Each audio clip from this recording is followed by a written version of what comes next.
Today we're joined by Deonna Purrazzo, a professional wrestling star who's competed on some of the world's biggest stages. But on January 13th, 2024, she reached an unexpected turning point. After an appearance on national television, a short video clip of her match went viral, drawing ruthless commentary about her body from thousands of strangers online.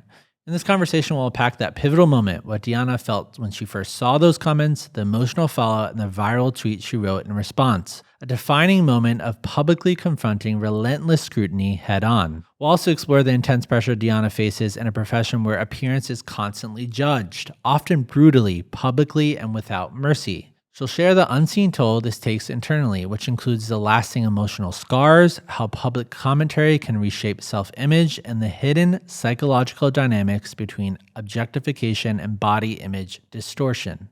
Deonna's courage in confronting these pressures is as inspiring as it is deeply relatable. If you've been following us for a while, you know we exist to help you make sense of life by looking at the whole person.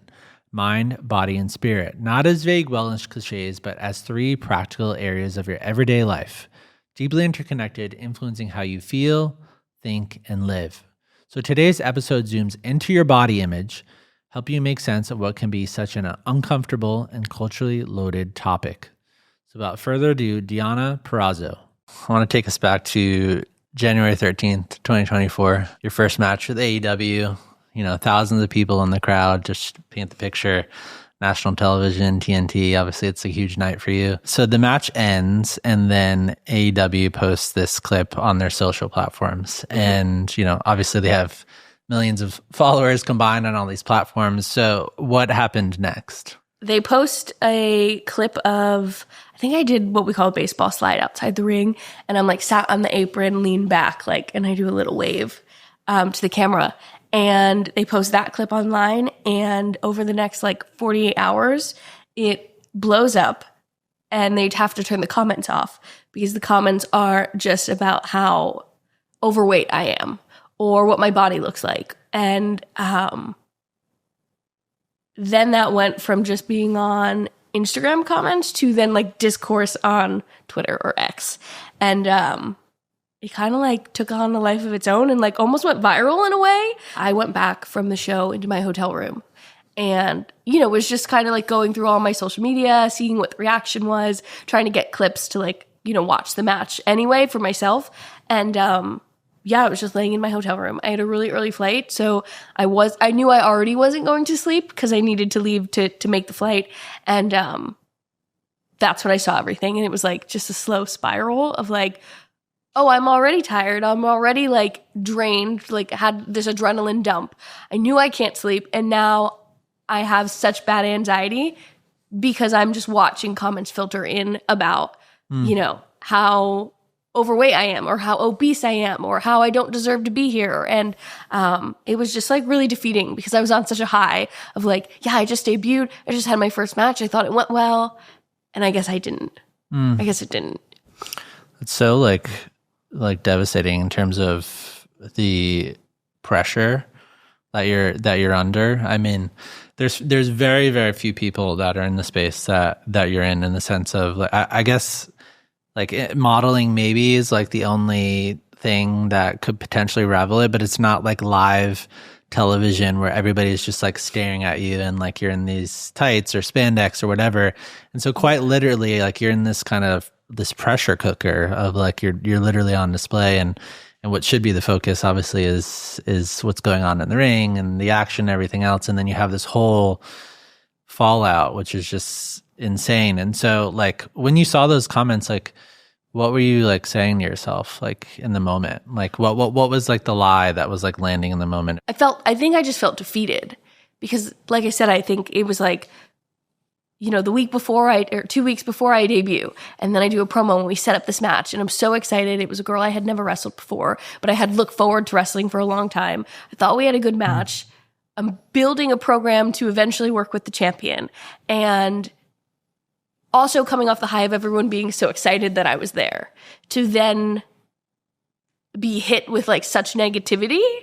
And also just as a woman in this space and our bodies are constantly changing and my body is like changes within at the hour. You know what I mean? And I just know that about myself. So it's kind of like telling myself like, yeah, I can see what they're saying and recognize like there's work I could put in, but also trying to tell myself like, you weighed this much and looked like this when you were a world champion and no one was talking about it. So what is the difference? Yeah. And so I think my headspace was more of like, I don't even know what's going on. I don't even know how we got here, and I don't know why this is the focus. Instead, it should be that I debuted, I had a good match, and this is what I'm moving forward and doing, and how did this get so big? And I didn't want to address it on Instagram comments because it's like, you're just going to fight with, to be completely honest, the worst of our niche fan base. But once he got on Twitter, it was kind of like, okay, now I feel like I have the ability to address it on a bigger stage. Yeah. And so the comment that I eventually did react to was actually like, please don't tag Deonna in this. She doesn't need to see it. And I just wrote like, okay, well, I have seen it. And I had a little cry about it. And then I realized that my body does not define my worth. I had just recently been married. I earned a bachelor's degree. I debuted at one of the biggest wrestling companies in the world. I've worked with every wrestling company in the world. I'm a 5-time world champion. And my husband loves me whether I'm a size extra small or a size extra large. And I've never been an extra large and I've never been an extra small. So if that's how you value me, then you can kiss my fat ass. And I felt worse about myself letting them devalue me and feeling that and feeling devalued and feeling self-conscious and feeling like I didn't want to go out there and perform. And I didn't like that I let that affect me like that. And so being able to tweet and say like, hey, no, this is who I am. And these are what matters. This is what matters to me. This is what matters to my family. This is what matters to my friends. And most importantly, my husband. It doesn't matter what you think. And I'm taking that back. Yeah, I mean, you mentioned, we were talking a little bit offline about how, your husband is also a wrestler and, you guys are at the same company. And so then you sign on with this other promotion, AEW. And obviously, I'm sure he's excited that you're about to debut. Like, in terms of when that actually hit, were you with him? Like, how did he like react when you first like saw this all happening and unfold? I'm curious. It's so funny because my husband would live in Alaska with no internet service if he could. Yeah. Former military. He was deployed to Afghanistan twice with the United States Marine Corps. Like, he is so not in touch with social media and doesn't care to be. And I love that about him because that's who brings me back down to earth. And when I get so worked up about, the perception of me online or what people are saying online, and he's like, but those aren't real people. Those people don't matter in our lives. And obviously he's so encouraging about like, okay, if you don't love this about yourself, let's work out together. Let's do this together.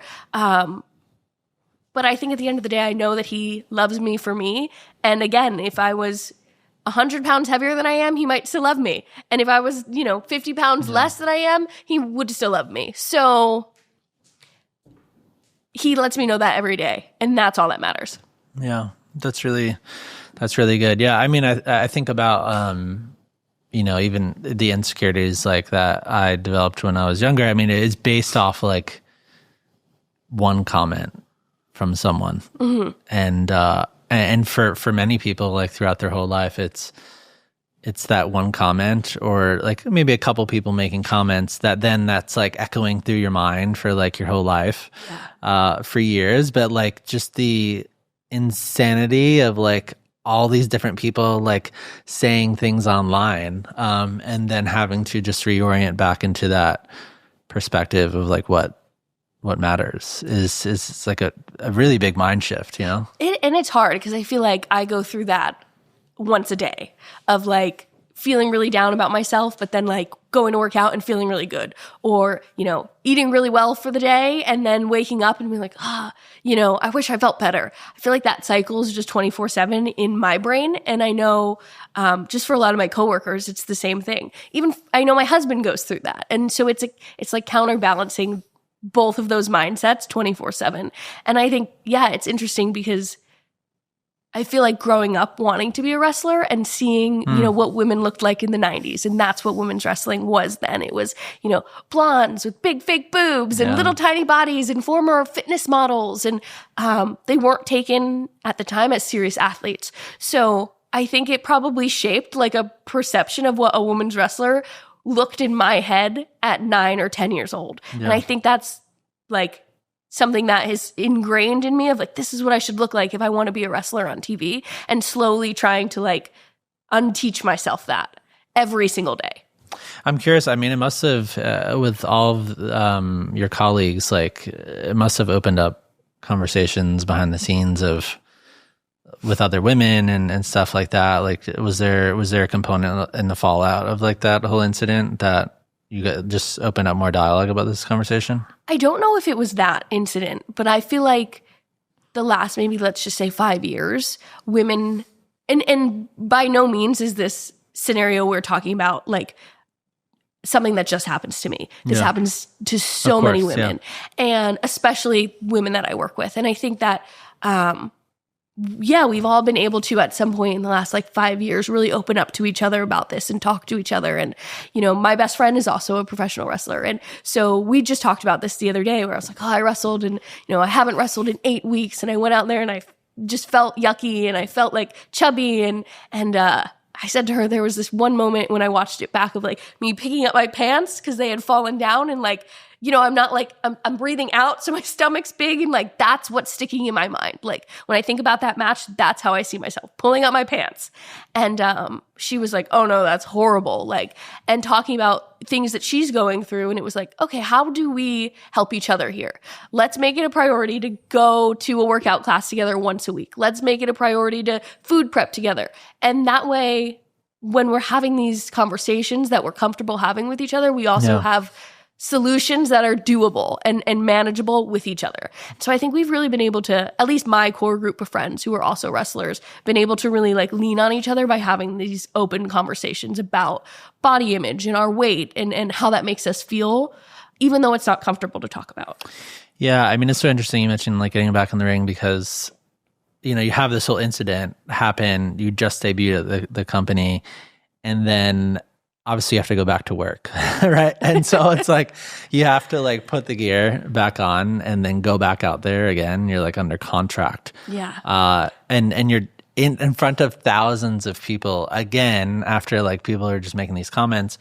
And so what did that actually feel like the next time? Do you remember that? Like the next time you were about to step in the ring? I think I cried because I was like, I don't want to.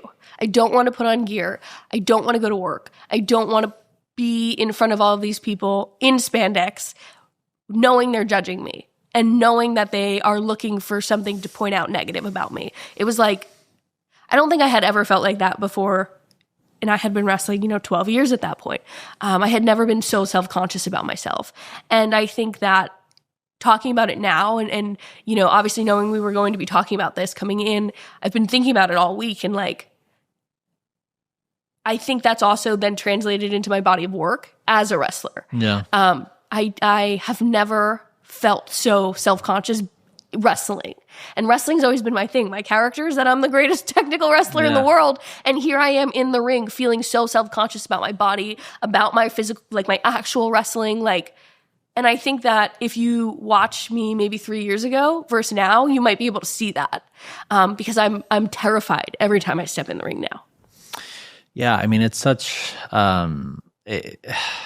can't see like how like it just how it wouldn't like in some aspects like affect that, because it can become so distracting because it just gets on deeper questions of I don't know, like worth and like public opinion and this isn't just something that happens to women, because it's funny, John Cena, who a lot of people are, familiar with from Hollywood and then also in wrestling, he literally like 2 weeks ago, like was doing an interview on the Pat McAfee show and basically said that people bullied him into getting a hair transplant. And I don't know if you saw this, but it's just... No, I didn't. Yeah, and so because he came back last year and he'd been in Hollywood for a long time and, he hadn't really been in the ring. And so then you had all these people like having on Twitter, like zooming in on like the back of his head, where like there was like starting to be like a bald spot that was, and then just like shame comments. Oh my gosh. And you think this guy, he's like super famous in Hollywood, 17-time world champion. 17-time world champion. And then he just says pretty flat out, like in an interview 2 weeks ago, he's like, yeah, people like bullied me into doing that. And so that's crazy. Even him, like as a man, it just drastically affected the way that he saw himself, you know? Yeah, so. and like we were talking about, like 17-time world champion, just won the WWE World Championship at WrestleMania in the main event, has been in how many movies, is a fixture in Hollywood, is the poster boy for like WWE for the last 25 years. Yeah. And on top of all the other things, he's got a beautiful wife, like a beautiful home. He's a good person. Like, to know that someone at that elite level also goes through those things, I think, and is being honest about them on such a big platform, I think is powerful, because it's never going to stop people from talking negatively about other people or making us feel this way. But again, I think there's such peace in taking your power back and admitting, no, that hurt me and I had to do something about it. And so if for John it was getting a hair transplant and that makes him feel more confident in the ring, like I don't know how he could ever feel unconfident in the ring. Yeah. Looking at him and his body of work that spans, has transcended professional wrestling, but that there's common ground between all humans and that we all can feel this way, I think is really powerful of him to be able to admit that. Yeah, I mean that's the power in this conversation, and just the vulnerability in coming here and talking about it, because everybody interacts with this domain every day. I mean, whether they publicly talk about it or not, and some people feel like they're not in a space to share about how much it bothers them, but to give words, to give voice to it, I think is a really powerful thing. I think we're just living in a society where I think what shocks me, even when I looked into what happened to you, is that people just are so bold with their comments, and it's almost like they feel, especially with your work, it's like there's like an entitlement to, oh, this is just what I get to do. I get to comment on your body, and I mean, it would be unrealistic to say, oh, I'm never going to notice we notice people's bodies every day, but like, you don't need to start like saying things online or just being like really mean. And so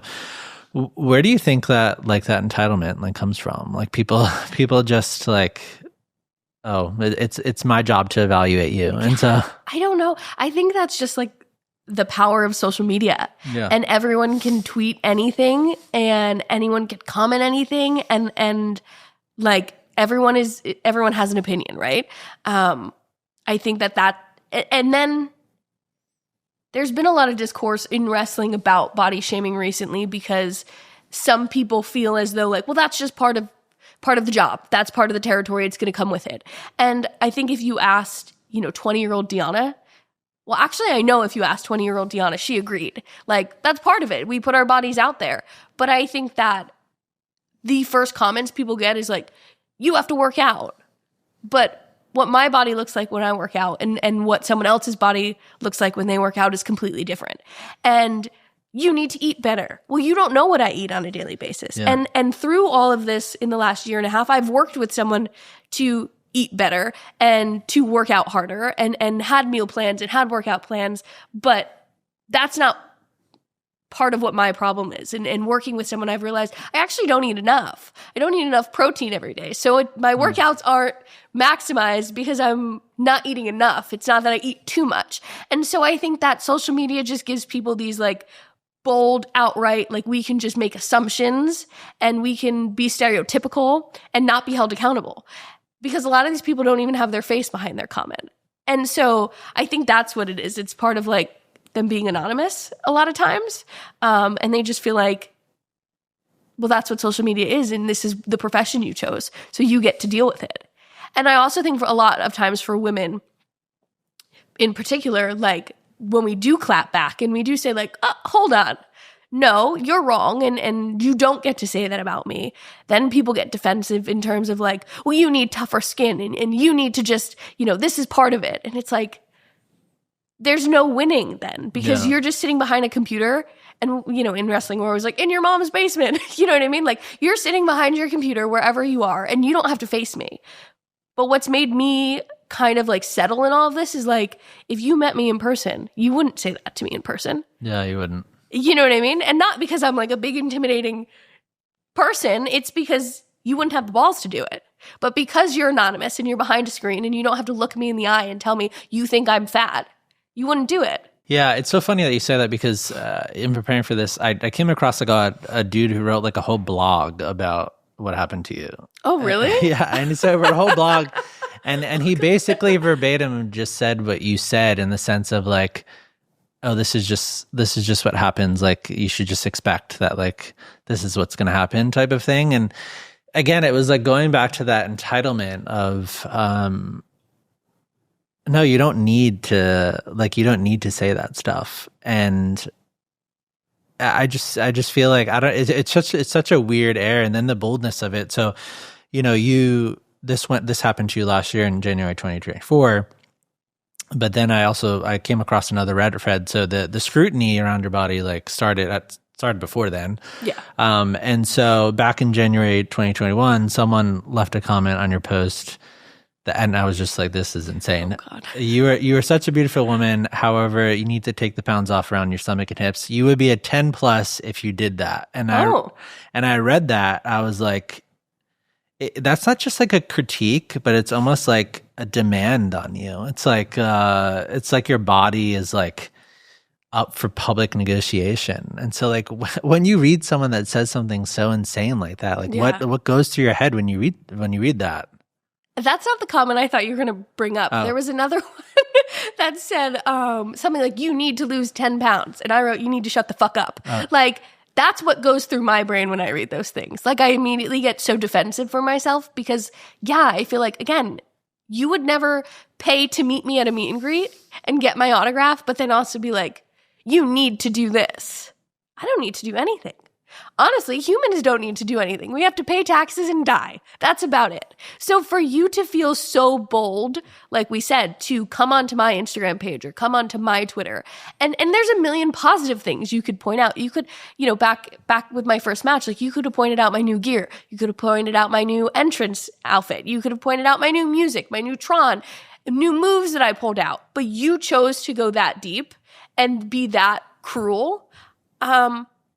I think you probably need to seek therapy and deal with some deep-rooted issues that you're like putting on me. You know what I mean? Like, I think that it shows insecurity in other people's lives and who they think they are. And I think that they don't, to be like, you need to seek therapy maybe is a really harsh way to put it, but you need to do some work for you. Yeah. Because like healthy, strong-minded people don't do that to other people. Yeah, I think a lot of people have the wrong idea of like, I think people have perfection like this and this even definition of what perfection is in their minds of, so they're like, oh, they see somebody's body and they actually might be like very fit, like they may be very fit, very healthy, like eat really well, but just because their body doesn't look exactly like this hourglass figure, or this guy is like just super ripped and he has like an 8-pack, and so maybe he doesn't have an 8-pack and like it's just kind of like a flat stomach or something like that. It's like our reference point for people that are in Hollywood or in professions like wrestling or whatever. It is this idea of perfection, and so it's just so ruthless in terms of like how we put people into boxes of like, this is what it needs to look at. And then we make a claim that they're like unhealthy, even though their body looks normal. And so there's the flip side to that, where I have friends who are professional wrestlers, but also have done bodybuilding competitions and figure competitions. Yeah. And so they're training for a very specific goal and they need to look a very specific way. And they're probably the fittest they've ever been, but the littlest they've ever been, but the strongest and the leanest they've ever been. And it's this weird combination to achieve what a fitness competition is. And then they get shamed for that. And then when they put weight on because they're done with their competition and they're a healthy, normal weight, like for everyday life, then they get shamed for that. So I feel like, you know, there's that conversation that women in wrestling have too of doesn't matter what we look like. You know, you could be the ideal fit women's wrestler in these people's mind and they'd still find something wrong with you. Or you could be training for a fitness competition, which takes an entire like different level of you know, I don't even know the word I'm looking for, but like is so different than being a wrestler. And how you have to train for being a wrestler and that and doing it at the same time is crazy and unheard of. And I have a friend who did it and was shamed the whole process through about how unhealthy she looked. And so I think there's also that perspective of you're never going to make anyone happy. Yeah. And you could look your best ideal way or someone else's best ideal way and you still might not be happy. And they still might not be happy. So what are we doing here? Taylor Swift said this quote in one of her documentaries, actually, and it like really, really stuck with me because I'm a new Swiftie, of how for her profession is she feels fulfilled with other people's happiness. And when other people get excited for her, when other people are buying her music and things like that, that's where her fulfillment comes from. And I really felt that connection with wrestling when I heard her say that, because it's like we are going out there and performing to appease other people. And our self-worth comes from their appeasement. And then also their disgust. And so we have to find that line of how much we care about what they say and how much we don't. Because as maybe as any performer, any entertainer, there comes a level of we need you to like us because your support makes us grow in our profession. But at the same time, that doesn't excuse the behavior that is detrimental to our mental health. Yeah, there's a flip side to a lot of that. I mean, even if you're doing music or film, or even if you're creating content, there's a dimension of like you obviously have to have people like or resonate with what you're doing, but then there's the polar opposite of like it becomes very unhealthy. And I think a lot of people, this is where the mental health piece of the whole conversation comes in, because I think what most people don't realize is like the cost of their own comments. And so there's a story like behind the scenes that is like manifesting, like they just make a comment and then walk away and then whatever, like, but then how that actually influences you. And so like, what would you say even for yourself? Like if someone were to go behind the curtain with you, like what don't people see? Like what is the internal fallout from constantly being judged around your appearance? I think for me, it's the internal dialogue is like, oh, I feel fat today. I don't look good in that. Ooh, I can't wear this. Or, oh, that doesn't fit my body.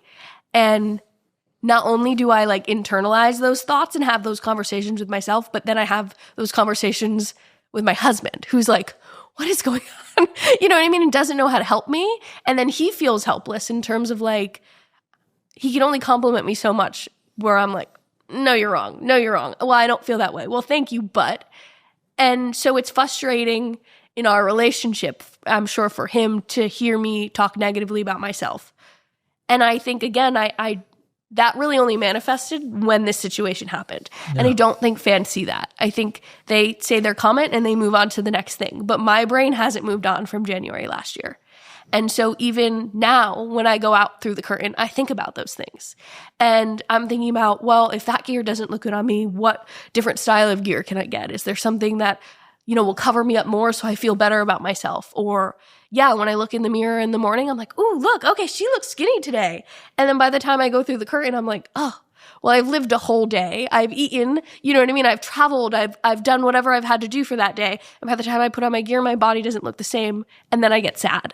And so they don't see that. They don't see that like struggle from when I wake up in the morning to actually walking through the curtain and the conversations I'm having with myself 24/7.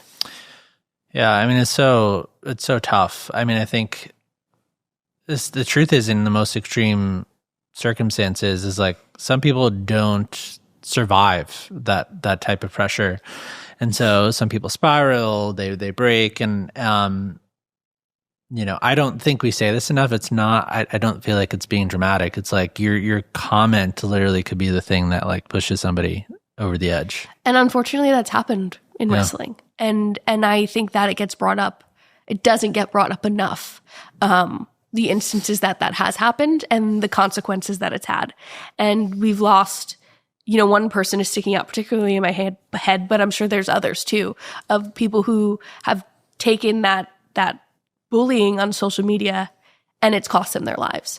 And so I think that unfortunately people don't remember that enough and also take those consequences to heart and say, I need to do better. Yeah. Yeah. I think there's like a responsibility. Like we think we could just comment and then it's just like we have like no responsibility.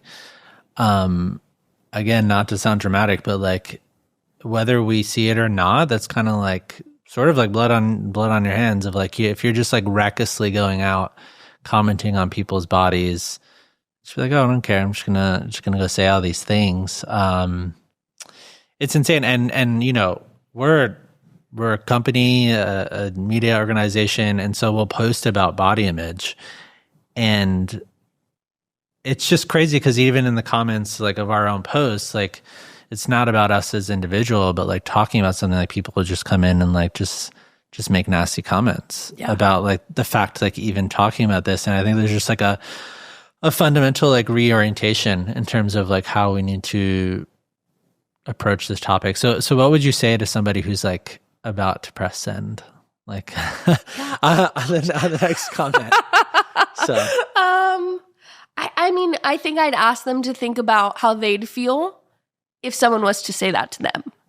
I think it's easy to see entertainers on a stage in front of lights and kind of see us as some kind of superhero with like impenetrable skin, but we're humans. And I ask people to remember that and take a look in the mirror and say, if I wouldn't want this said to me, should I say it to someone else? Yeah, it's really good.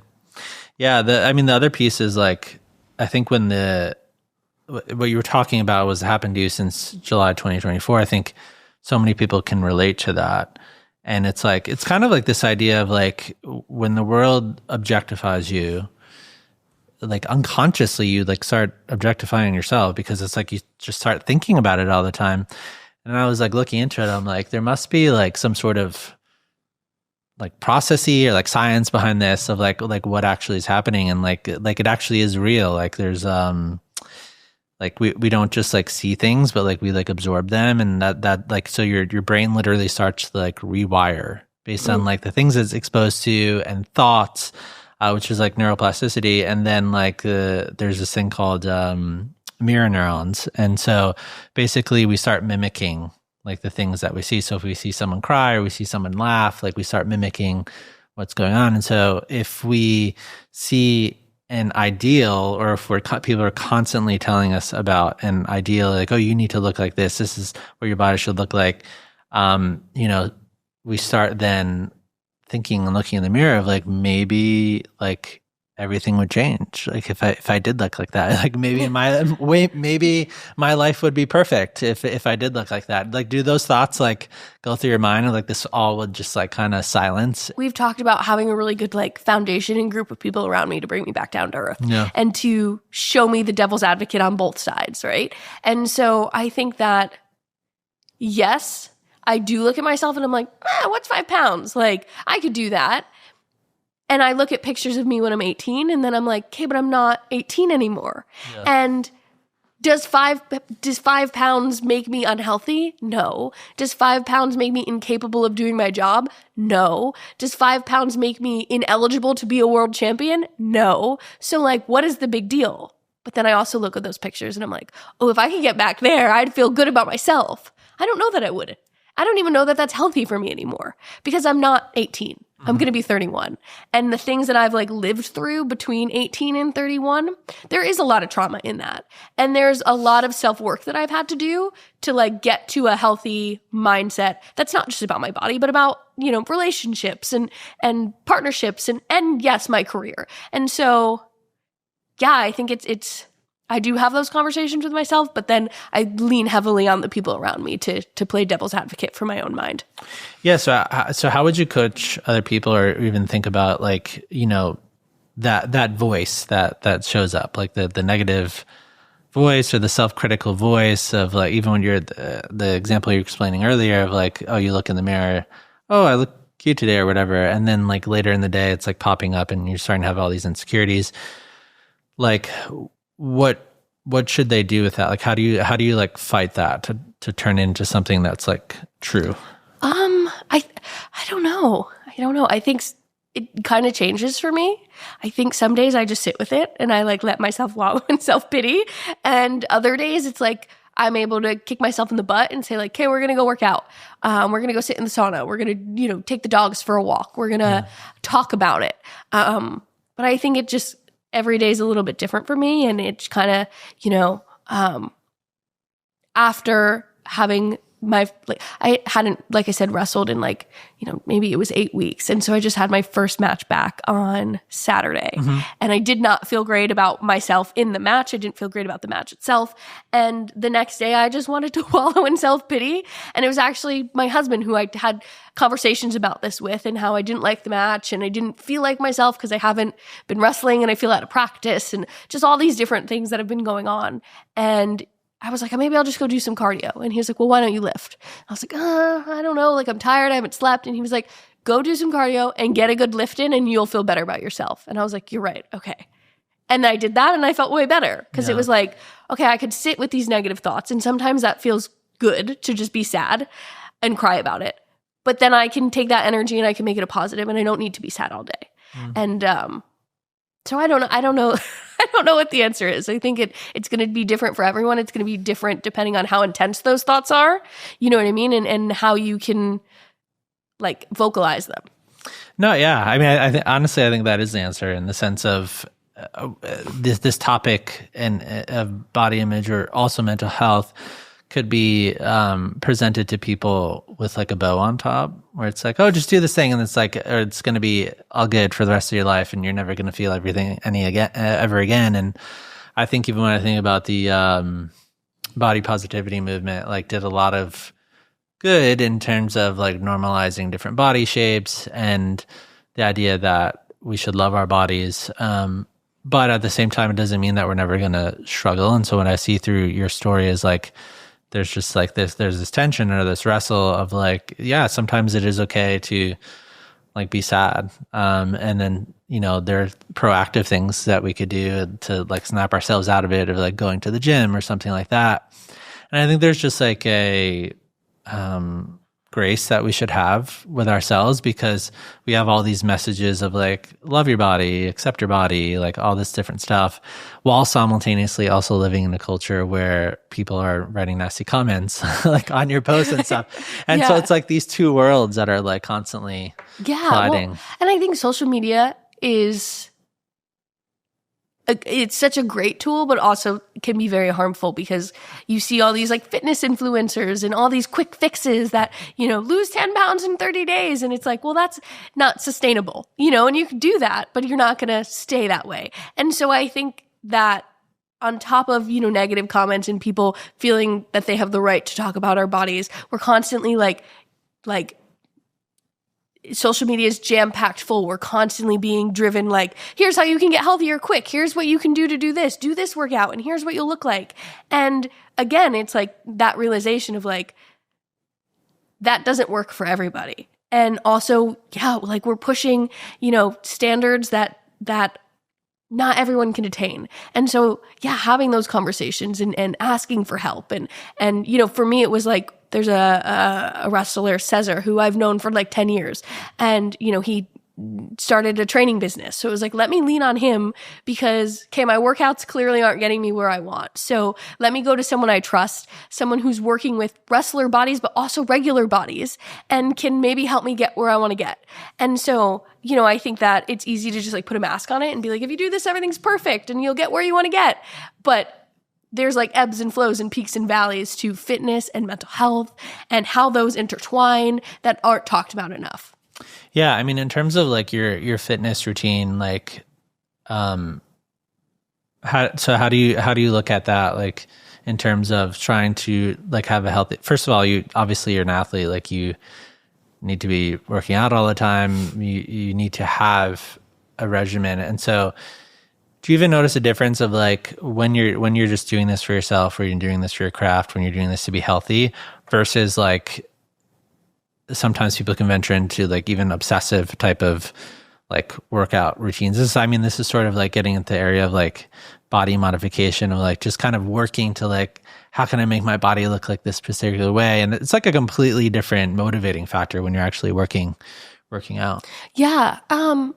For me, like, again, working with a trainer and having set workouts has been really great, because I think that it's easy to like feel very unmotivated when you have to work out every day. And I really love to do cardio, and I like to sit in the sauna. And if I could just walk on my elliptical and sit in the sauna, or, I have a garage gym, like work out in there and sweat, I'd be happy. But yeah, there's also this piece of like, I need to be strong and I need to keep muscle mass, because I fall down for a living, and that will get very dangerous if I'm not strong. And so working with him has been really great, because it's also reminded me of like, oh, I'm stronger than I think, and I could lift way more than I think. And when he gets me on the leg press and I'm leg pressing 500 pounds, I'm like, how can anyone tell me I'm fat? I'm the strongest girl in the world. And so there's also that really high of like, I feel so good right now, and I just wish people could see this work. Yeah. And so working with him was great, because he was filming it for content on social media. So I do think people got to see a little bit behind the scenes of like, no, hey, she does work out, and she is very, very strong. I was a competitive cheerleader. I was a gymnast. I ran track. I did sports my whole life. And so, especially now that I don't wrestle as often, my body is going to change, because there was a time, 2016, I wrestled 116 matches that year. 116? 116. I wrestled. There was some weekends I'd wrestle 3 matches a day. Oh my God. And so now if I wrestle once a month, I'm happy. And it's not because I don't want to, but that's just the way it shakes out where I am right now. And so, your body gets conditioned in different ways. And so trying to get back to that and getting into a ring regularly, but then also trying to like keep that strength. And it's a really weird balance for wrestlers of always wanting to look ready and be ready, but then maybe not always getting the experience to be ready. Yeah. I mean, the intensity of what you do is kind of insane, because obviously there's, people are familiar with the fact that like a lot of wrestling, there's a production behind the scenes that are determining matches and outcomes and all this stuff. But, and even in terms of like the what's happening in the ring, like it's not the same as like UFC and you're like punching someone in the face, but like the physical demands of the work is insane, to be flying back and forth in the ring, to be jumping off the turnbuckle, like onto the ground, or like all these different things that you have to do. It's like kind of this crazy, I mean, I don't know what like exactly is like that. And then you see people who are like 50 years old who are getting on top of cages and like I know, jumping off cages. And it's just, I can't really think of something that's like as physically demanding that spans so many different generations of people who like continue doing it when they're like 50 years old. It's crazy. And, I just saw something on social media, and I don't know how old this interview is or not, but Stone Cold Steve Austin was talking about people saying wrestling's fake and you don't hurt each other and it doesn't take a toll on your body, and talking about people's bodies and things like that. And he compared it to like a UFC fighter who has a team, and the team travels with them, and the gym comes to them when they're training for a fight, and they can set up and shop in one place, or they could, have their team go all over the place. Professional wrestlers are one singular person. We don't have like a team of people. And on top of that, our schedule is a different city, every night. And Stone Cold Steve Austin was, big in the 90s and early 2000s. And at that time, WWE was working 6 or 7 days a week in a different city every week. So let's just say they're flying to New York, and then they might do a show at Madison Square Garden. They're going to go and drive to Bridgeport, Connecticut and do a show Tuesday. And then Wednesday, they're going to do a show here. And then Thursday, they're going to do a show here. So not only then are you in a car, in a plane, then you have to find a gym in those places. You have to find somewhere healthy to eat in those places. You have to find a hotel in those places. How much sleep are you going to get? Because how far is the next town that you need to drive to? So the cycle that a wrestler goes through every week and what our schedule could look like week to week is much more intense than the average athlete who, you know, if you play for the New York Yankees, you're going to live in New York and you're going to go to Yankee Stadium and you're going to practice. Yeah. And that's what your schedule looks like. And not that that's not equally as intense, but the level of unfamiliarity every single day is different for a professional wrestler than it is for another athlete. And so he was just explaining that. And it was like in really good, like layman's terms for the average person to be like, oh, wow, like I didn't realize what goes into a wrestler's job. And obviously, you know, in today's wrestling landscape, it's not nearly as intense as what Stone Cold Steve Austin might have went through. But we still are traveling. We're still in airplanes. And how does your body react to being in an airplane? Mine bloats. You know what I mean? And I get very car sick in cars, and I don't sleep well in hotel rooms when I'm alone. And so all of these factors determine how we look. And I don't think people also put that into perspective either. It's easy to, you know, when you're home for 7 days to look one way. It's another thing to when you're on a plane 7 days a week. Yeah, I mean, this gets back to the idea we were talking about a little bit earlier about like the story behind the person.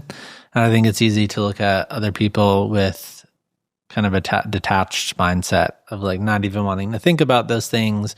Again, what goes on behind the scenes, but there's so much that goes into the way that someone shows up in their day, like what their body looks like, or their mood, or so many different things. You know, even if I think about, you know, the impact of trauma or other things, like, you know, obviously that could impact your body in some ways, but you know, when you see somebody's behavior, and it might confuse you of like why they're acting a certain way, you know, it's not, life doesn't happen like in a vacuum. And so it's like there are so many different factors that are influencing.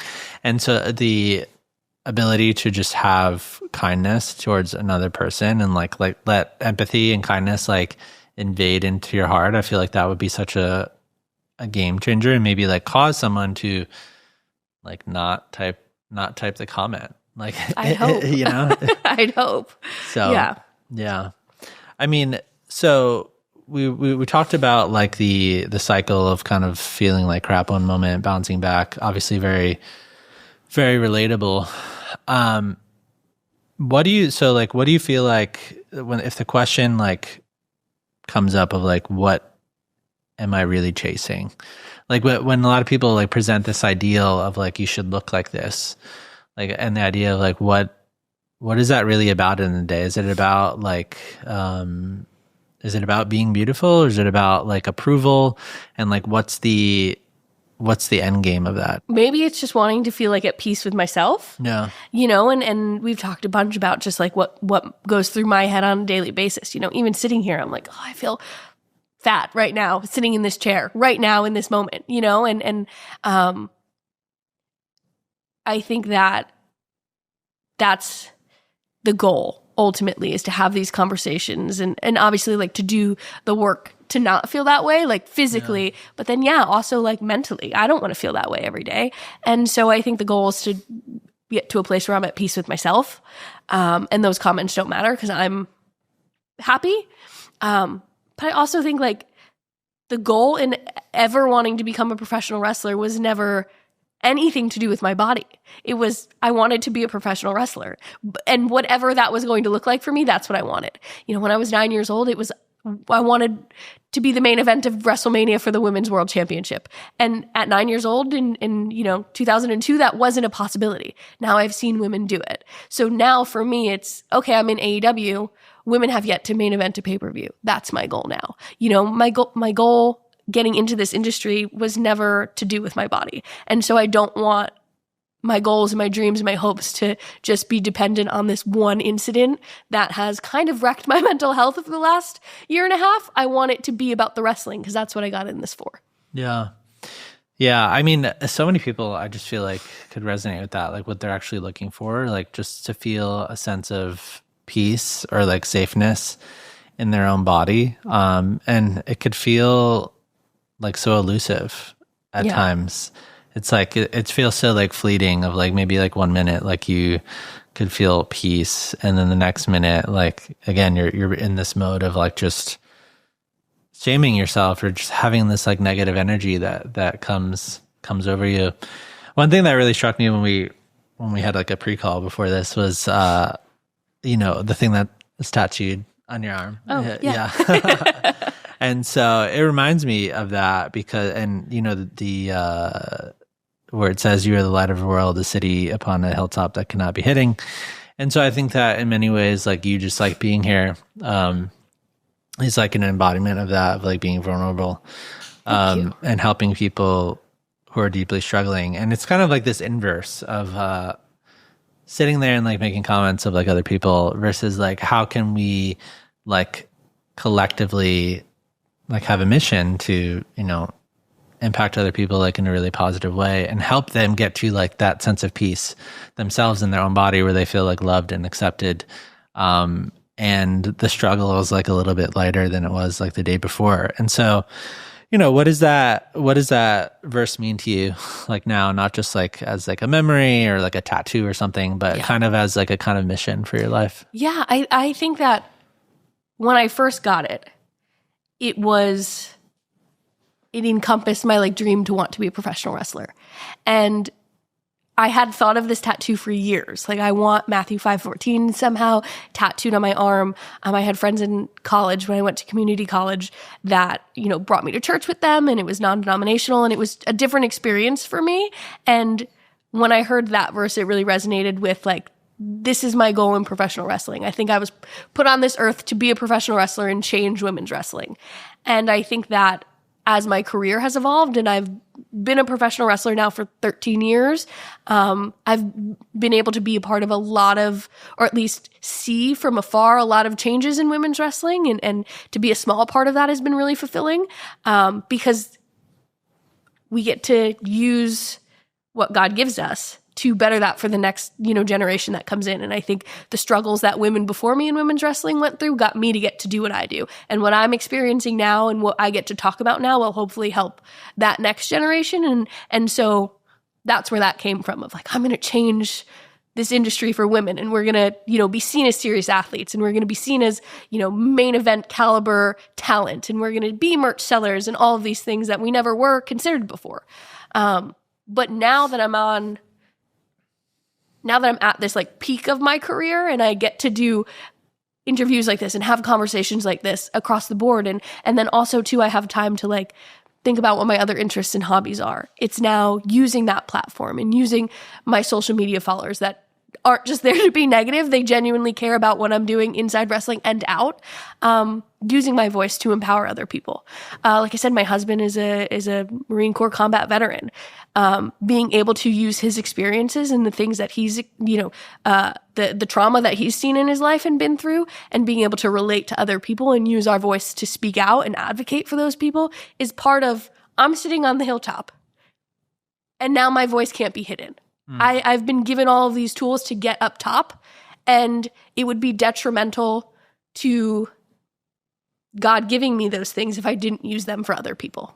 Yeah, no, I think there's so much about how there feels like there's so many forces that are just hitting at you in today's world that are just so negative in terms of, things with technology or other things that are flying at you. And so it feels very overwhelming and almost cause you to overlook some of the good things that are like happening in the world, maybe under the surface. And so, even the change that you just talked about with the industry of like, how do we create a different world for women? I think even if you look at the history of like wrestling itself, and like what you were mentioning, like 20 years ago, it was like women are in Playboy, like we're just gonna have them roll out to the ring, and basically it's just like a very sexual thing, and not that there weren't serious wrestlers, but like the perception of it and the opportunities and like the change that you're talking about being created, and in terms of like the craft and where things are now 20 years later is like radically different.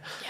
And so I think you look at those, and if you focus on things that are changing for the good, it could be very encouraging. And then the other piece that you were just talking about, like, going back to the beginning of the conversation, like full circle, like there were so many negative comments, but then there were also people who came to your defense. Oh my gosh, there were so many people.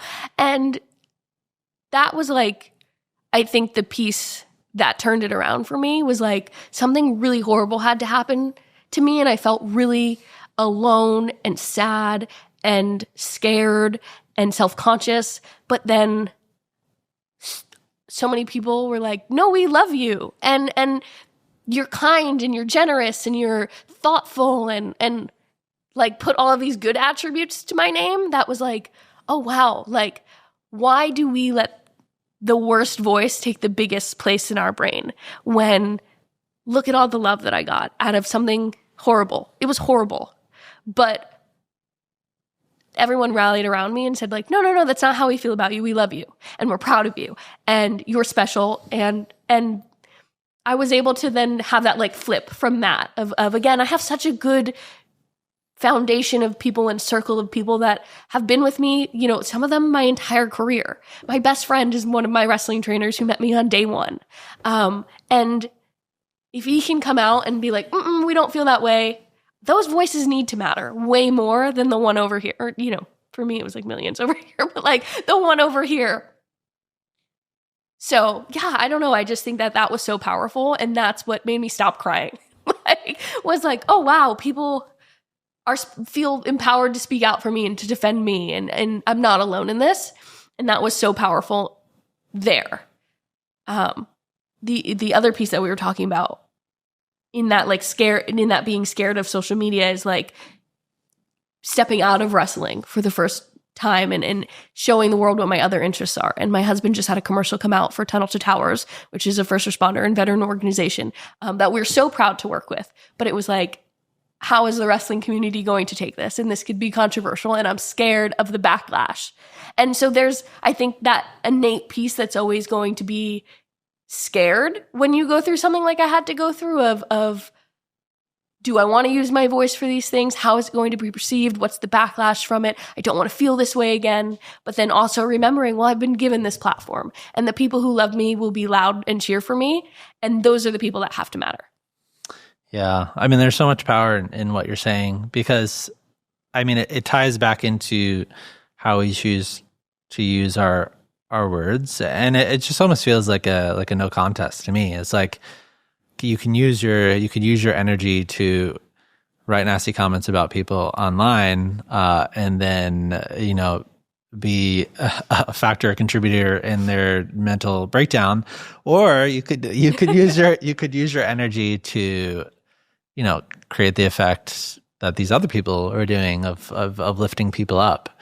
Yeah, and I think as like humans going through that, it's the same thing, right? Like we can choose to take the negative comments and make that our self-worth, or we can choose to take the positive comments and make that our self-worth. Yeah. And that might be a little bit harder than the person who doesn't care what they're saying. But if you can differentiate those two things and choose to see the positive as opposed to choosing to see the negative, yeah, then you're already setting yourself up for success. That's really good. Yeah, it makes me think like that verse on your arm, like what would the world look like if everybody, I don't know, operated like under that, like as a mission, right? Yeah. Like if we all looked at ourselves as like believed that like we actually could be a light, or that we are a light, and that like we kind of use that light to kind of lift people out of dark spaces. Yeah. Yeah. I mean, I've never even really like talked about what it meant to me. So when you first asked on our like pre-call, I was like, I've never even thought about that. Like I just liked it and related to it in a weird way and felt inclined to have that part of, you know, my personal mission, I guess. But yeah, I've never talked about it and put it in those terms of like, no, we're all given these tools and these abilities and interests and we're put here for a reason. And there has to be a reason we're here. And so if you're lucky enough to find that reason, then you should use it to empower yourself. But when you get to a level to be able to empower other people, that's where like true power comes in. Not to power, but you know, like that's what it's about. We have to feel empowered to be able to empower others. We have to feel good about ourselves to be able to make other people feel good about ourselves. And, you know, tying it back to the negativity online, the only way you could talk that negatively about someone is if that's how you internalize yourself. And I feel very sad for the people who feel like they have to tear other people down. I don't see competition in other women in wrestling. I don't see competition in other human beings in my life. I only want to uplift the people I care about. And I've talked so much in interviews about like, my success isn't just defined by myself. My success is defined by the people I care about success. And there's, quite a few people in my life that I would, if I couldn't do it, I want them to do it. And I want them to achieve all of my goals if I can't do it. And I think that that's the definition of a strong person, humbly, is being able to say, you're great at this and I want you to do great at this. And I will uplift you and I'll remind you of all the things you're great at. It's easy to take that route and say like, I don't like you because this and I don't like you because that. And you're my competition and you'll take the spot from me if I don't do this, this, and this. And I can't have that. It's easy to be competitive and mean.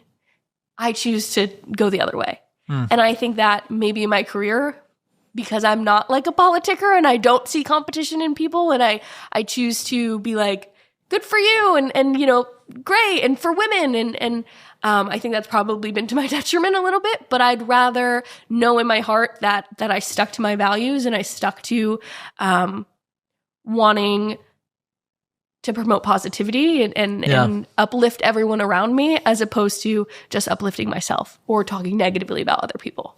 Yeah, I'm really glad you brought that up because that's such a important caveat in terms of like, I feel like we all are the victim, but we all are also the critic in some regards. And so it's just kind of like cyclical thing of like what place are those people like making comments out of? Like what did they have to experience to think that is like appropriate to like say those things online? Right. And that's like another dimension to think about, Yeah. And I just going through therapy and dealing with my own stuff, like I know that I play devil's advocate with my own feelings a lot, like where I'm like, yeah, I feel like this, but how do they feel? Or I can understand why they did this. And I think there's a piece of me that does that for the people who are so negative online of, like, where are you coming from?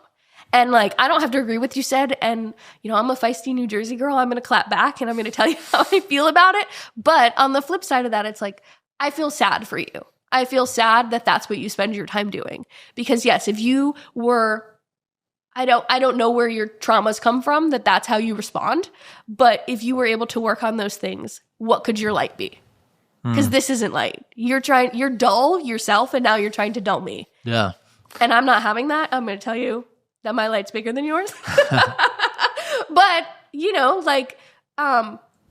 I just wish that they could like internalize the way I've been able to play devil's advocate with that. Like, that is sad for you, but let's work on it.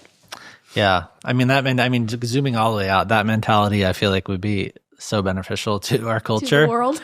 Yeah, no, seriously. I mean, we're living in such an environment that is hostile. It's politically hostile. Like, there's just so much, whether we're talking about body image, but just in general, of like, if we could see other people that way, would be just like such a game changer. Doesn't necessarily means it takes away the sting of like their behavior. But there's this kind of like two-way street of like trying to see the story behind the other person. And maybe that still means you're putting up boundaries. Maybe you might not need someone in your life because of the way that they're behaving. But I do think that completely changes things. Yeah. I feel like that resonates so much with just like the climate of society right now, where it's like, you don't need to agree and you don't have to like, but if you find space and commonality in something or just you're able to understand, you can create a middle ground. And I think there's so many things. It doesn't need to just be like our political culture or, social media culture, but it's not just black and white. There's a lot of gray. And I think that humans could benefit from being able to see that gray a little bit more, where we could find commonality and be able to understand each other on a deeper level than just like, it's this or this. Yeah, I mean there's the commonality of for people that the way that they see their own bodies and a lot of the things that I've come to realize is like there's so much of like, especially with women, it's like there's so much of like women criticizing other women. And so it's not even necessarily men that are like making the comments, although that is true, but like what does that woman have to feel about themselves to be so critical about your body? You know, there must be this like hypercritical mindset, and it's like there's just like this collective thing that we need to do, where we like start like smashing those mindsets within everybody, whether they're being a critic or they're a victim of whatever somebody's saying. Because at the end of the day, if that person's like making a negative comment, and then the commonality that we're rallying around is like, no, we all feel this way, like about our bodies, and like you making that critical comment about somebody in the moment, like whatever high that you get off of that is not going to fix the fact that you hate your like your own body. It's almost like this like reaction of like, I'm going to make this comment because I hate myself, and I'm just going to like feel good for like tearing you down. But it's like, it doesn't like solve anything. The women comments are the most crazy to me. Like, because again, like I'm just so like women empower women, and I just could never I don't think I have it in me to tear someone down about their physical appearance. There's some kind of like quote that says like, if they can't change it in 10 seconds, then you just shouldn't say it. You know, if my hair was over here and sticking out and you were like, hey, Deonna, you know, I could change that. Or if there was something in my teeth from breakfast, I could change that instantly. But when you say you need to lose 10 pounds, you need to do this, that's not something I could change in 10 seconds. So why should we point it out? Yeah. I just don't have that in me. And, you know, there's a lot of things that I don't like about a lot of people, but it's never coming from a physical standpoint. And I just think, those women comments get me the most fired up, because I'm like, you're a woman and you should be able to relate on some kind of level to me, no matter what profession you're in or where you are in your life. Like, what are you doing? That's the ones that drive me the most crazy. Why do you feel like women tend to be like very competitive with one another? I think that there's still only so many spots for women, and I think that it's like just like a highly competitive system that we're put in, and until women can kind of, and I think it's different in every company, right? Like when I was at TNA, women got to main event pay-per-views. I did it twice. And I was the main event multiple times on on their flagship television show, where like I nicknamed myself Main Event D. That's how often I did it. In other companies, it's not like that, you know? And so I think that that's where that competitive nature comes in, where if there can only be one match on the show this week, I want it to be me. Well, of course I want it to be me. But I've been in wrestling long enough that I can look at the landscape and say like, oh, I'm not in the position that it's going to be me this week. Yeah. And that's okay. That means there's work to be done. That means that I need to figure out how to resonate with the audience. I need to change this up. I need to change that up. But I think that because there's that one spot, and that was the culture of women's wrestling for so long, there was one women's match on the show. It's just like created this like, competitive nature, this cattiness that women want it to be them. But what's great, again, about like my circle of people, and you know, it's like me and my best friend's name is Chelsea, and my other best friend's name is Jordan, and we're all working in different companies, and my other best friend's wrestling name is Wendy and Tasha, and we have all been able to accept the fact that there can be multiple spots. And if you can't be the match, maybe you could be the promo behind the scenes. And if you can't be either of those things, maybe you could be feeding lines to your friend over there on the other show, because, you know, like my one friend is, she was just the United States Women's Champion. And she was like, I'm going to act as if I'm the president of the United States with this championship. And I was like, girl, I have a degree in history. I will help you. You know, so feeding her lines or like, what about this idea or what about that idea only helps her get into a better position. Yeah. And so it can't be me, but why couldn't it be you? And so I think that being able to shift that around has helped me fight that cattiness, because of course I want it to be me. I want to be the main event. I want to be the champion. I think I have all the tools to do that. But until I get to be in the position to do it, I can't tear all the other girls down and find all their faults. Yeah. Because that wouldn't be right.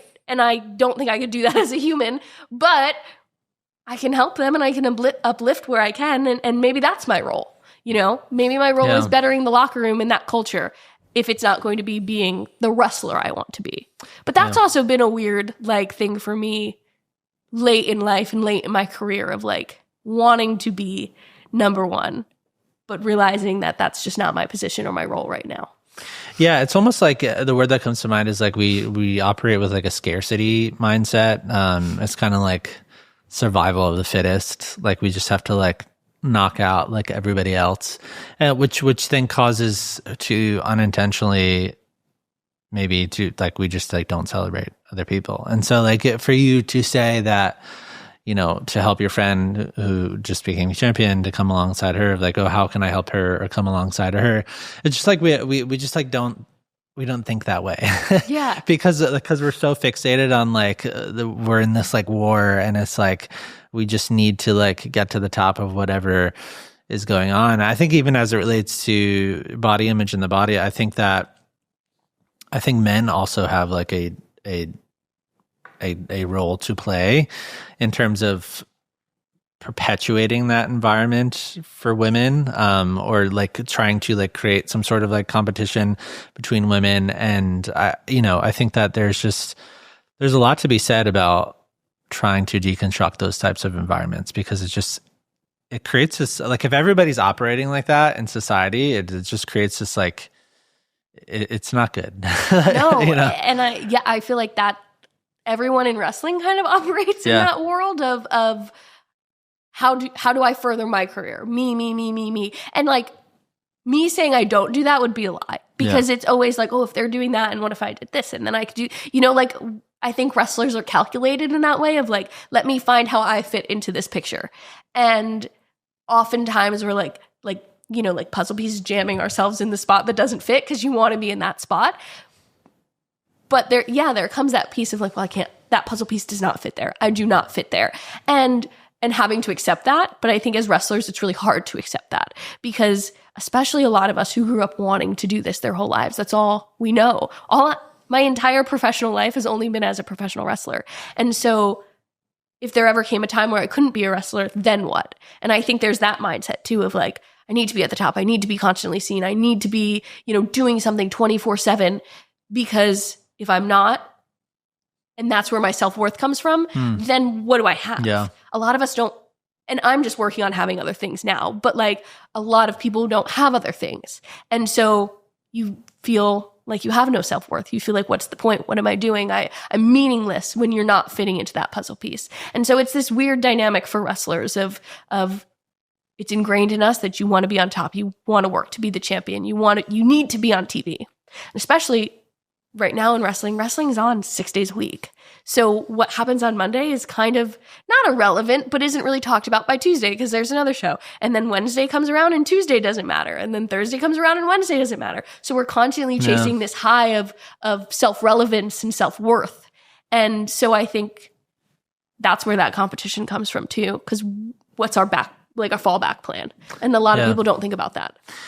Yeah, I mean, I'm so glad you brought that up. I mean, the whole self-worth thing, because I mean, that's what it comes down to at the end of the day. I mean, I feel like that's like the question underneath the question is like, it's not like we're thinking actively on a conscious level every day, oh, this is my worth, this is what my worth. But I feel like we're scratching out that. Mm-hmm. And it really comes down to the fact of like, can this thing actually like hold your self-worth? And like, and if you don't have this thing, does that mean your life is like completely meaningless? And I think that's also what's ironic about, let's just say somebody is like a supermodel, or I don't know, like a sex symbol or something like that. And their entire life they've been told, oh my God, you're so hot, you're so beautiful, you're so sexy. Like, what happens when they turn like 55? Yeah. Yes. And then so basically it's like your life is basically on a time limit, and it's like aging is going to win, like no matter what. And then my entire worth was in the fact that people told me I was beautiful, and now no one cares anymore. I might be an actress, I'm not getting movie roles anymore because I'm not like the hot young thing anymore. Yeah. And then you're basically sit there and you're like, what?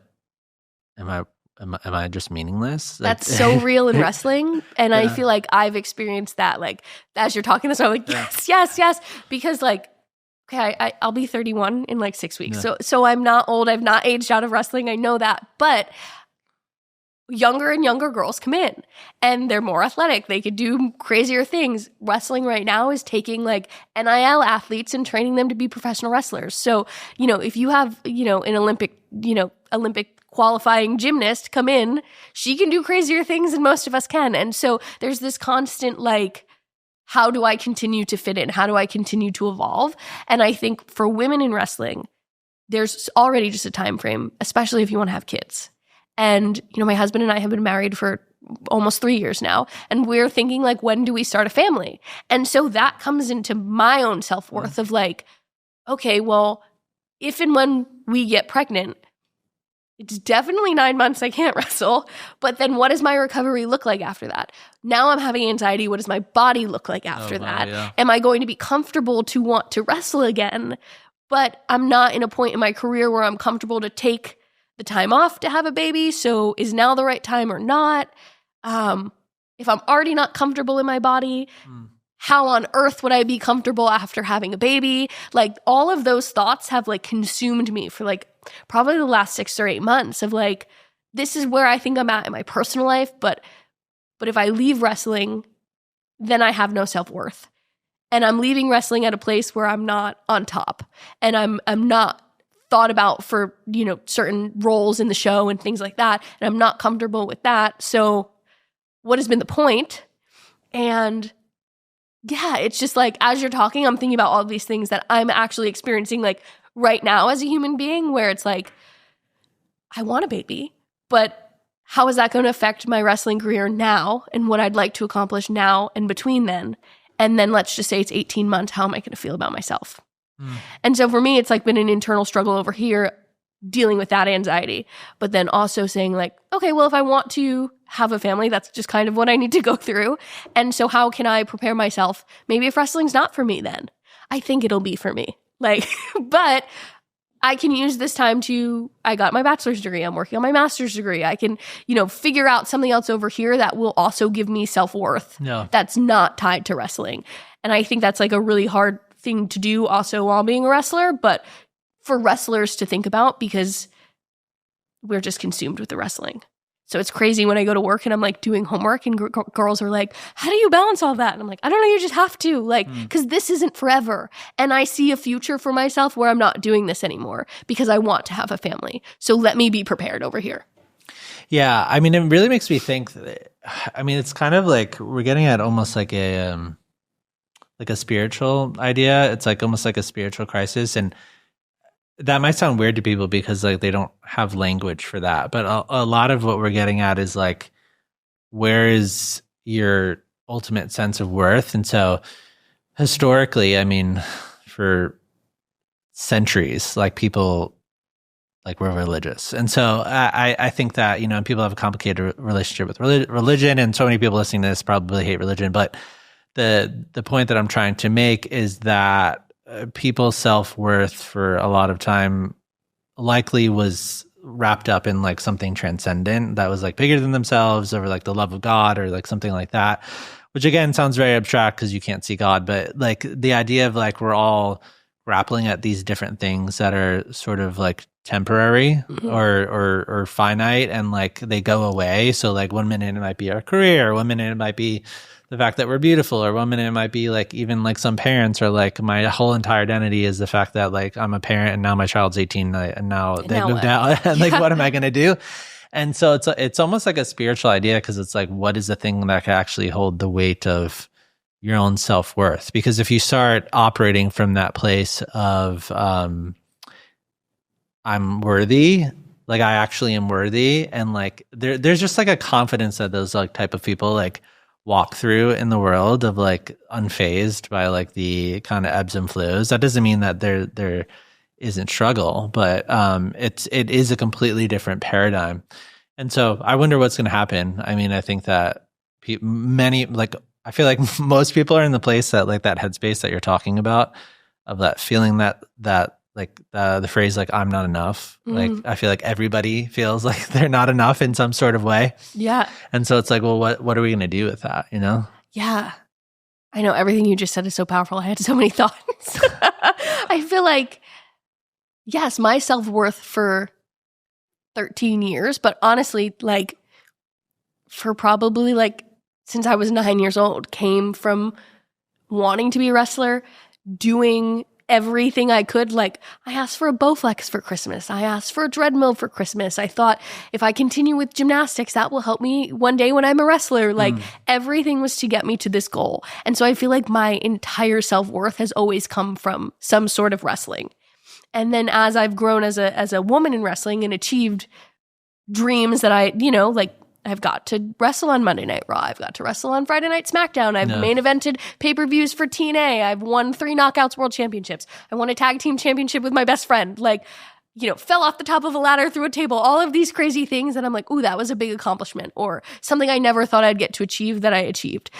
We're just, coming up on the 10-year anniversary of Ring of Honor, which is a company I kind of started my career in, but I was an integral part of bringing women back into that company. So like to look back and be like, oh wow, I've accomplished so much and my self-worth should be through the roof. But now I'm in a place where I'm not doing as much as I did and I'm struggling to find that self-worth. So then I'm trying to find out like, okay, well, if that's not where I'm going to feel worthy, then what else could I feel worthy from? And is that having a family? Is that getting in touch with my religion? Is that, finding it in my marriage? Is it, there's just so many different places that it could come from, but are so unfamiliar that it feels dull and it feels like I'm being unsuccessful in a lot of things. And that is very scary. So it's just like a weird headspace to be in. And I think that, if more people spoke about it and more people like found that commonality we've talked about in uncertainty and vulnerability in talking about those things, like then we can understand each other. Because I feel like a lot of how I've reacted to things that have happened to me at work come from that scared place. And like I said, like I'm just a fighter anyway. When my back's against the wall, I am going to tell you how I feel, and it's not going to be politically correct. And it does get me in hot water at work throughout my career. But it comes from a place of like, one, I've always wanted women's wrestling to be better. I wanted to tell better stories. I wanted to get more opportunities. So the first fights came from that of like, no, we could be doing better.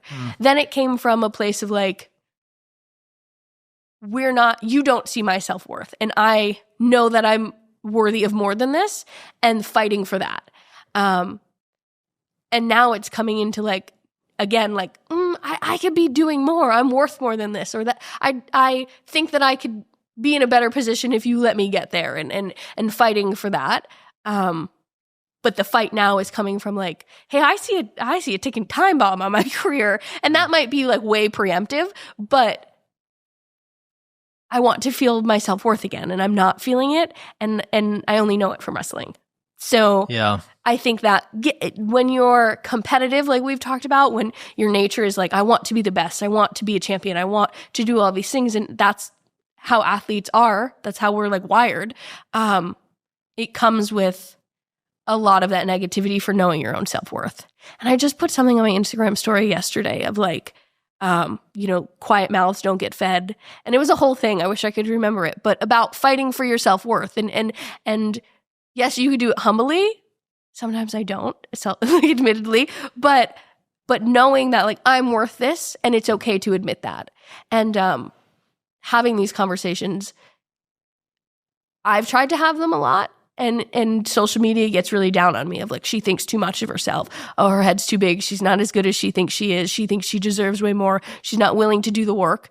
It's like, no, I've always been willing to do the work. But when my work doesn't reflect in the opportunities I'm given, then I have a problem with it. And so I think, this is long and winded, but when your self-worth is tied 100% to one thing, it feels detrimental. Yeah, I think that it has to do with the fact that our society has the highest values of our society have to do with career and beauty. And so like, I'm 35. And so, people are in their 20s and 30s. A lot of people have just internalized that message all the time. And so it is really weird because like objectively, like you are very accomplished. And so like you have won world titles or whatever. And so you are way more accomplished objectively than somebody who's like 20 years old that's just like coming into the business or whatever. But the fact that our society puts like so much weight on like career and beauty means that it causes us to like overlook the significance of our own accomplishments. And it's kind of like a what have you done for me lately thing. Yeah. It's like, oh, I've won 10 Academy Awards, but like my last Academy Award was 3 years ago, so now I'm worthless. Yeah. And it's so funny because I don't know when I talked about this, but it must have been right after I got my bachelor's degree, like 2 years ago almost. And I did a commercial for Southern New Hampshire University about getting my degree there. And in that commercial, I talked about how having a diploma on my shelf is like tangible proof that I accomplished something and no one could ever take that away from me. Yeah. And that was the important piece of getting my bachelor's degree. Was like, so often in wrestling, there's so many outside factors of to who gets the opportunities, and it's not in my control. And I'm a bit of a control freak, and so when I can't control it, I get frustrated and I kind of spiral sometimes, and I want to like, what else can I do? What else can I do? But when it came to education, I put in the work and no one could ever tell me that I didn't. Yeah. And that was such an accomplishing feeling because it was so different than anything I had experienced in wrestling. It's a direct reflection of my hard work. And so that got downplayed where it was like, yeah, she thinks too much of herself in wrestling. This is how wrestling is. Blah, blah, blah. And it's like, you're missing the point of like, you all determine this over here, but this piece is mine, and I'm not going to let you take that from me because this is a huge accomplishment that I know I did, and it wasn't, someone else decides if you're winning world championships or not. No one else is deciding if you're graduating and getting your bachelor's degree. No one's deciding if I'm going to go get a master's degree or not, but me. And so, yeah, there's just been this like weird dialogue around my education now of like, I just wanted to do it for me because no one could take it from me. But you can take all my wrestling things or say I didn't deserve it or say I didn't work hard enough or say, whatever about it. You can't say that about this. Yeah, I mean, I think the paradigm that shifts is like when we start to feel more confident and when we start to feel more settled in our worth, like the thing that we've actually accomplished, like we look at it from like a place of like gratitude. And so it's like, oh, wow, like, man, I've actually accomplished like all this stuff. Like, look at where like I came from, like type of thing versus like, oh, I got a degree, but I'm not a doctor yet. So who cares? Like, type of thing. Yes. Getting a college degree was like a 10-year journey for me. Yeah. When I graduated high school, I started professional wrestling training, but I also was like working part-time at a daycare. And when I got offered my own classroom in the daycare and worked full time and then was also wrestling training and now then also doing wrestling shows, I didn't have time for school. And my mindset then was like, well, I only have the short window to be a successful professional wrestler. So let me give up this thing, then I could go back to school at any time to make this my priority. And so in 2020, when I decided to go back to school, I had just been released from NXT. I was in such a negative mind space about wrestling anyway, that it was like, well, if I'm just going to be a normal person, I have to get a degree. And luckily, I continued to wrestle, but I was able to do it both at the same time. And yeah, it was like, I'm confident in this because I did it. And like, it had been such a long journey to be able to do it. And I also now am not just like an 18-year-old kid fresh out of high school going to community college. I'm now, 25, 26, 27 years old. I own a home. I have 3 dogs. I'm getting married. I'm wrestling full-time. I'm traveling full-time. And I still did that. And so why are we harping on, you know what I mean? Like, it's like, let's just see that accomplishment because it's big and it's huge and it's so much bigger than wrestling for me. And so that's why, like, I love that piece about myself where it's like, yeah, that like I can balance all that and I could juggle all that and I could still do this over here too. Yeah. I mean, again, it almost does feel like, again, like almost like a spiritual concept or perspective in the sense of like, we won't like look at these things like just like people don't just like walk into looking at these things just off of a whim. Like we're fed comparison, we're fed competition, we're fed like all these different ideas. And so to like deliberately step back and like you could argue that like recognizing your accomplishments or even having gratitude towards your accomplishments, like, yeah, that could be like a mental health thing, but it's also like a spiritual idea of just like being grateful for like the things that you've accomplished and also like a reframing of like how you choose to see your past and the path that you've been on. And so I think that would just be so hugely helpful if like more people can like embody that type of mindset. Yeah. So, 100%. Yeah.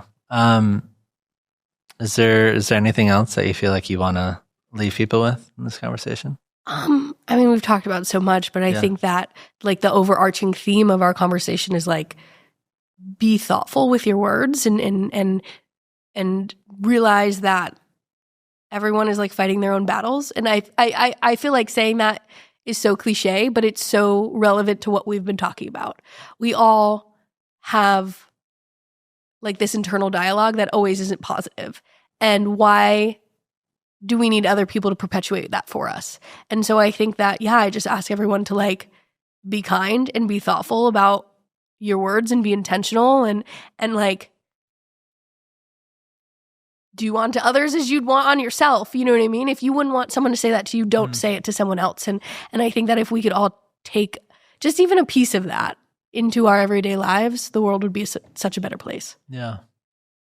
Yeah, that's so beautiful. I mean, we've covered so much ground today. And, going back to the lighter world thing, I think the way that you shared so vulnerable really is just really powerful. And I think a lot of these ideas could be like transformative for people. And I hope it just like opens up like more conversations. Yeah, as we've been talking, I've been thinking about like, oh God, like, and it's so relevant to this conversation. Like, what are the comments going to be on this? Yeah. And I hope that it's all positive because I think we've talked way more in depth about concepts that I've talked about before and have just kind of like fallen on those deaf ears. And I think that we've gone so in depth and so thoughtful about this that like listen with an open mind and want to learn from others, because I think that having these conversations and the way you're treating these conversations really can change people's minds about a lot of things that are often, looked upon as like not important to talk about or taboo to talk about or, just shut down immediately for like, we don't want to hear that from you. Yeah. And so I just thank you for having me because this was really, really special. Yeah. Thank you so much for being here.